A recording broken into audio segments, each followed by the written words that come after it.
सम्पूर्ण साथीहरूलाई नमस्कार। जो चाहिँ प्रासद तयारी गर्दै रहनुभएका मित्रहरूको लागि चाहिँ आज म यो प्रासद सम्बन्धी चाहिँ केही जानकारी दिउँ कि भन्ने हेतुले चाहिँ आज म तपाईँहरूको माझमा केही विविध जानकारी लिएर आएको छु। आशा छ यी जानकारीले तपाईँको आउँदो परीक्षालाई सहयोग पुग्नेछ। सुरु गर्न चाहे पास जहाज अड्डालाई चाहिँ परीक्षण नियन्त्रण कार्यालयमा कहिले गाभिएको थियो त 2018 साल असार 31 गते। त्यस्तै गरी त्रिभुवन विश्वविद्यालयका प्रथम दीक्षान्त समारोह सम्पन्न कहिले भयो त 2017 साल चैत्र 9 गते। कति सालमा कति जिल्लाको कति विद्यालयमा 10+2 कक्षा सञ्चालन भएको थियो। 2051 सालमा चाहिँ 52 जिल्लाको 97 विद्यालयमा चाहिँ 10+2 चाहिँ कक्षा सञ्चालन भएको थियो। त्यस्तै गरी विश्वविद्यालयको अनुदान आयोग ऐन कहिले पारित भयो त 2050 साल मङ्सिर 7 गते। त्यस्तै गरी मन्त्री परिषदको कुन मितिको निर्णय अनुसार एसएलसी परीक्षामा कक्षा 10बाट मात्र प्रश्न सोध्ने व्यवस्था लागू भयो त यो 2063 साल 7 महिना 13 गते। त्यस्तै गरी कुन मितिमा विद्यालय स्वास्थ्य तथा पोषण परीक्षण स्वास्थ्य तथा पोषण परियोजना जाइकाको सहयोगमा चाहिँ सिन्धुपाल्चोक र स्याङ्जा गरी 2 जिल्लामा चाहिँ यो परियोजना कहिले लागू भएको थियो। यो चाहिँ तपाईँको 2063 साल जेठको 30 गते। त्यस्तै गरी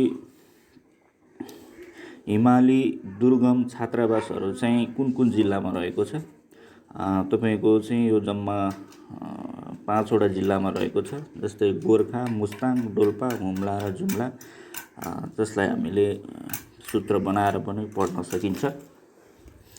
जस्तै मैले चाहिँ मुहुजु गोडो भनेर बनाएको छु। त्यस्तै गरी हिमाली आवासीय विद्यालय चाहिँ कतिवटा जिल्लामा अहिले अवस्थित रहेको छ त भन्दाखेरि यो चाहिँ तपाईँको 8वटा जिल्लामा चाहिँ हिमालय आवासीय विद्यालयहरू रहेको छ, जुन चाहिँ ताप्लेजुङ, शङ्खसभा, सोलुखुम्बु, रसुवा, गोर्खा, मुस्ताङ, जुम्ला र दार्चुला। त्यस्तै गरी सरकारी तवरबाट सञ्चालित दृष्टिविहीन विद्यालयहरू रहेका जिल्लाहरू चाहिँ कुन कुन हो त भन्दाखेरि जुम्ला, रूपन्देही, पाल्पा, गोर्खा, बारा र रौतहटमा चाहिँ सरकारी तर्फबाट चाहिँ सञ्चालित दृष्टिविहीन विद्यालयहरू रहेको छ।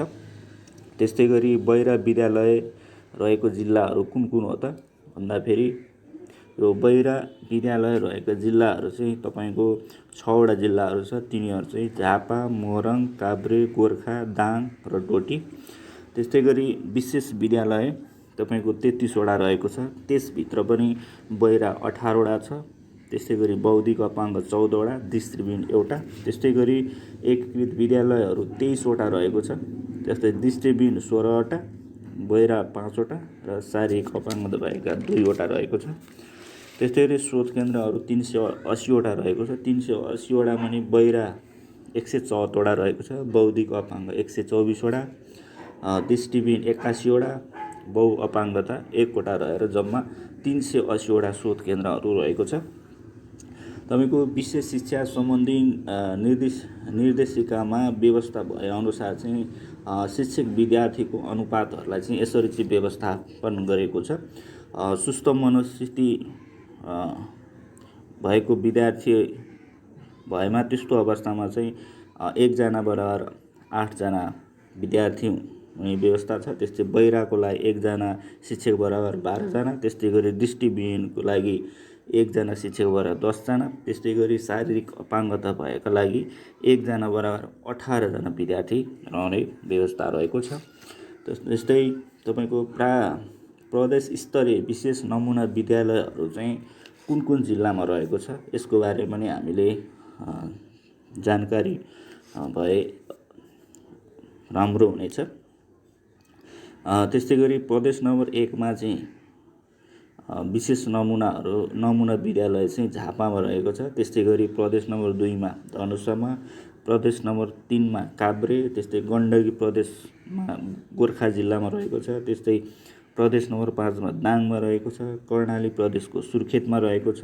सुदूरपश्चिम प्रदेशको चाहिँ कैलालीमा चाहिँ के हो त विशेष नमुना विद्यालयहरू चाहिँ रहेको छ।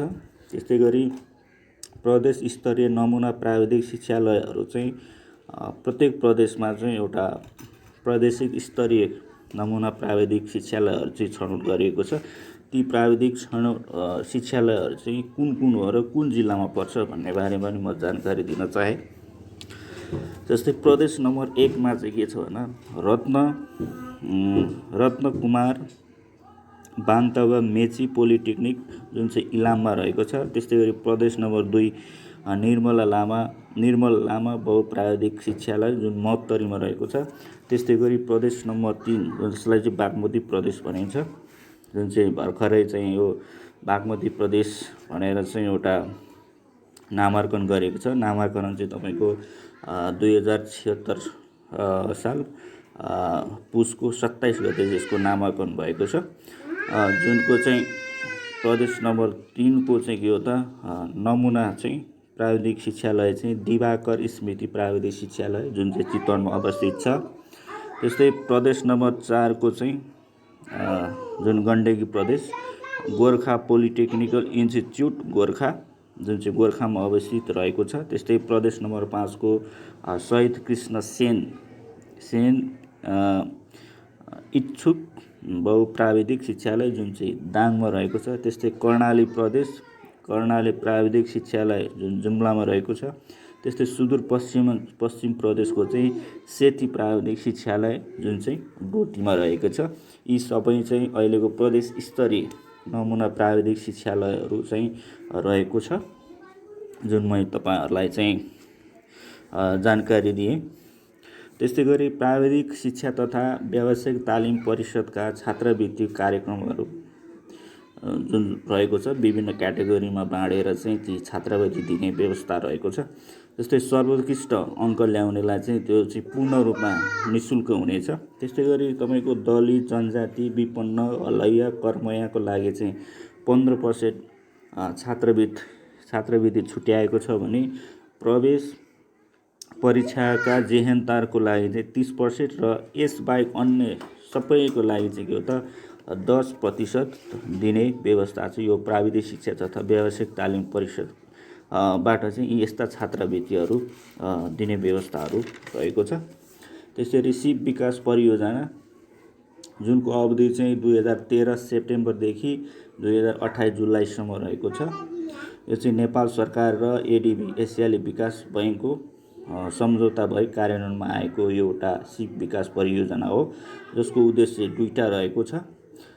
यसको उद्देश्य चाहिँ तालिम प्राप्त जनशक्तिको रोजगारी दरलाई 75% र सन्तुष्टि दर 70% पुर्याउने यसको चाहिँ उद्देश्य रहेको छ। वित्तीयको कुरा गर्दा जम्मा लागत यो $25 मिलियन अमेरिकन डलर लाग्ने भएको छ। यसमा चाहिँ एसियाली विकास बैंक जुन एडिबीले चाहिँ $20 मिलियन खर्च गर्ने भएको छ भने नेपाल सरकारको तर्फबाट $5 मिलियन चाहिँ खर्च गरिएको छ।